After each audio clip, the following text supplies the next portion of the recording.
Village computer এডুকেশনে আপনাদেরকে স্বাগত। আজকে আমরা এক্সেলের একটি কাজ দেখব। এই কাজটি হচ্ছে, দেখুন, একটি টেবিল আছে, নেমের মধ্যে নেম আছে, তারপর কিছু মোবাইল নাম্বার, আবার নেম, আবার মোবাইল নাম্বার, আবার নেম, আবার মোবাইল নাম্বার, এইভাবে একটা ডেটা তৈরি করা আছে। এই ডেটাগুলো যদি আমরা আলাদা করতে চাই, ধরুন নেমগুলো আলাদা করতে চাই এবং মোবাইল নাম্বারগুলো আলাদা করতে চাই, কি করব? আমরা সাধারণত এখানে ক্লিক করি, কপি করি, আবার নেমে এসে এটা পেস্ট করি।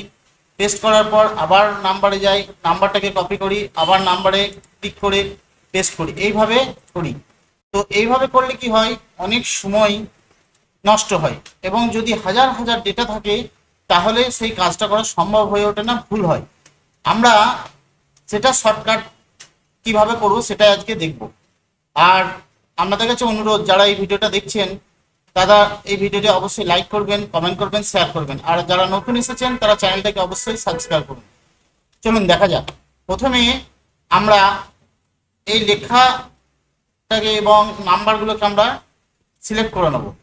সিলেক্ট করার পর কন্ট্রোল জি, লেখাটাকে সিলেক্ট করার পর কন্ট্রোল জি দাবালে এই ডায়লগ বক্সটি আসবে। এরপরে এই যে স্পেশালে ক্লিক করব।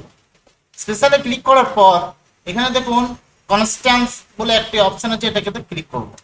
ক্লিক করার পর এখানে দেখুন নাম্বার, টেক্সট, লজিক্যাল, ইরোডস পুরোপুরি দেখাচ্ছে। এখানে আমরা টেক্সটটাকে সিলেক্ট করব। এই টিক চিহ্নগুলো উঠিয়ে দিলাম, শুধু টেক্সটটাকে রাখলাম।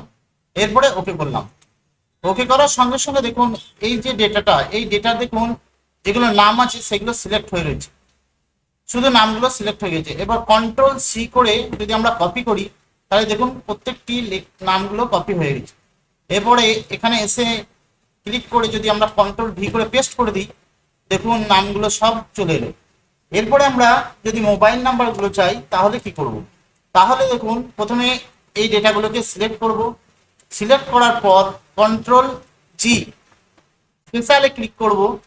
ক্লিক করার পর কনস্ট্যান্সে ক্লিক করব। এরপর আমরা টেক্সটটাকে, লজিক্যাল, রোডসটাকে উঠিয়ে দিয়ে শুধুমাত্র নাম্বারটিকে টিক চিহ্ন রাখবো। এরপরে ওকে করব। ওকে করার পর দেখুন নাম্বারগুলো শুধুমাত্র সিলেক্ট হয়েছে। এরপরে কন্ট্রোল সি করে কপি করে নেব।